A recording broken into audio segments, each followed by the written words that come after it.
பல நாள் காதல் கனவு ஒரு நாள் நனவாகும். ஒரே ஆபீஸ், ஒரே மீட்டிங். ரெபேக்காவுக்கும் வருணுக்கும் ஒரே டேபிள். டீம் லீடர் என்பதால் அவனோடு உட்கார்ந்திருந்தாள் ரெபேக்கா. உண்மையில் அவன் அருகில் இருப்பதே அவள். ரெபேக்கா, நாம இன்னைக்கு ஒரு லாங் டிரைவ் போலாமா? வேண்டாம், அப்பா வெயிட் பண்ணுவாரு. சின்ன சின்ன விஷயங்களில் கூட அவன் எல்லை மீற ஆரம்பிச்சான். கையை எடுங்க ப்ளீஸ்.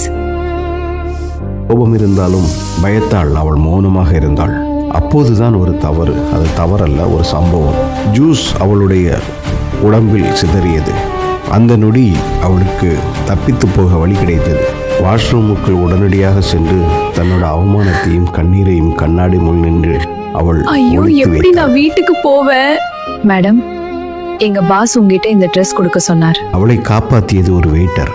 ஆனால் அவன் சொன்ன வார்த்தை, அந்த ஆளு நடந்துகிட்ட முறை சரியில்லை மேடம். இன்னொரு முறை யாராவது இப்படி நடந்தா மௌனமா இருக்காதீங்க. நீங்க அமைதியா இருந்தா இவங்க அதை பாசிட்டிவ் அப்படின்னு நினைச்சுக்குவாங்க. சார், நீங்க சொன்னது போல நான் மேடம் கிட்ட ட்ரெஸ் கொடுத்துட்டேன். என்னது, நீங்க சொன்னீங்களா?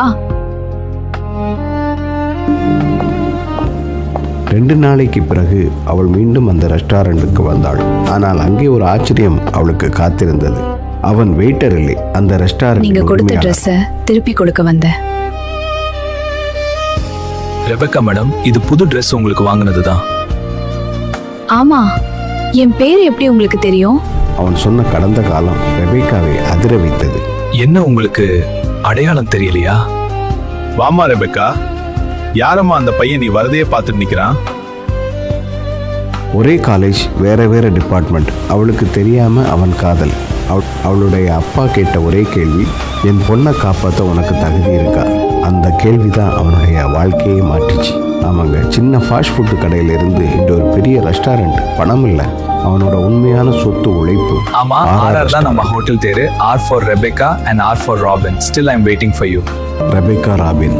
சில பேர் பெயரை எழுதுறாங்க, சில பேர் காதலை. அவன் அவளிடம் எந்த முடிவையும் கோர. நீங்க உங்க முடிவை யோசிச்சுட்டு இந்த நம்பருக்கு கால் பண்ணுங்க. ஒரு நம்பிக்கை மட்டும் கொடுத்தான். அவள் செல்லும் போதே அவன் காது கேட்ப போனை காதில் வைத்துக்கொண்டு, ராபின், அப்பா கிட்ட வந்து பேசுங்க என்று சொல்லிக்கொண்டு மறைந்தாள்.